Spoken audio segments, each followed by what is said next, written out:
السلام عليكم ورحمة الله وبركاته حبايبي. النهاردة فيديو بسيط.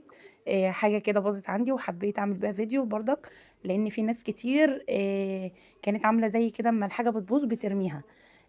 فأنا حبيت أعمل الفيديو النهاردة ده عشان اللي عنده الشجرة دي وبيرميها، عشان الرجول طبعا لما بتتكسر زي ما انتوا شايفين بنحاول نلزقها مرة واتنين وتلاتة، وفي الآخر نقوم رامينها، بتبقى الشجرة سليمة وما فيهاش اي حاجه وبنرميها عشان القعده بتاعتها.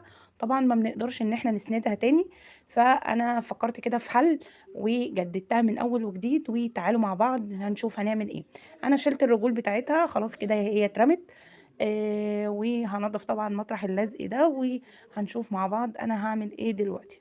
هروح اجيب الحاجه اللي انا هشتغل بيها وتعالوا معايا.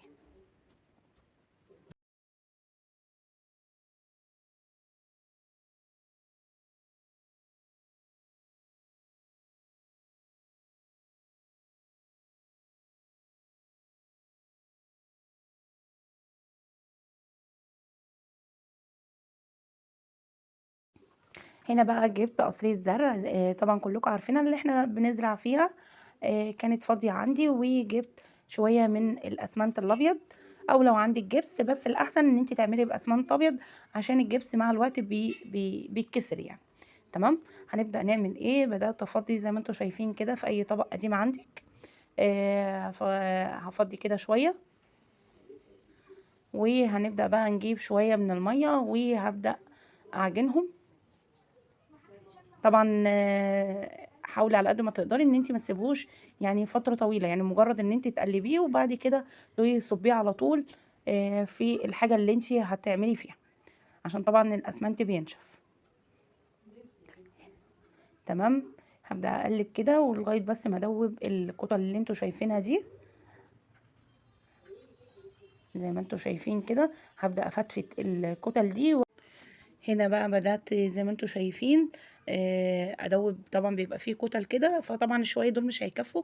بدأت ازود شوية اسمنت كمان ودوبتهم زي ما انتوا شايفين. طبعا انا عايزة القوام بتاعه بيبقى لا تقيل ولا خفيف. لو خفيف اولا مش هينشف معاكي بسرعة، ولو تقيل مجرد ما هتحطيه هتلاقيه نشف. هبدأ اعمل ايه. هبدأ اجيب كده اي طبق قديم عندي وهحط عليه كيس، واحط قصرية الزرع دي. طبعا زي ما انتوا شايفين فيها فتحات، فالكيس عشان يمنع ان اي حاجة تنزل من الفتحات دي. تمام. هبدأ كده اصب القوام بتاعي. شايفين؟ ولا تقيل ولا خفيف. هبدأ افضيه كده كله. تمام. زي ما احنا متفقين حاولي على قد ما تقدري ان انت يعني تحاولي تعمليه بسرعة عشان بس ما ينشفش منك. طبعا الاسمنت حلو في ايه، ان حتى لو غبت شوية مش هينشف منك. اما لو جبس مجرد ما هتحطيه هتلاقي الجبس نشف منك. بصوا هنا بس عشان بصوا قعدت اقلب بالمعلقه شويه ففي حته كده نشفت. هبدا اسويها كده، وبعد كده هبدا اجيب الشجره بتاعتي وهبدا احطها في قصريه الزرع. تمام. اهو هبدا انزلها كده وهثبتها اهو زي ما انتوا شايفين كده. وبدات احط برضو حبه اسمنت، كملت لغايه اخر قصريه الزرع، يعني بحيث ان ما يبقاش فيه اي حاجه ناقصه من القصريه.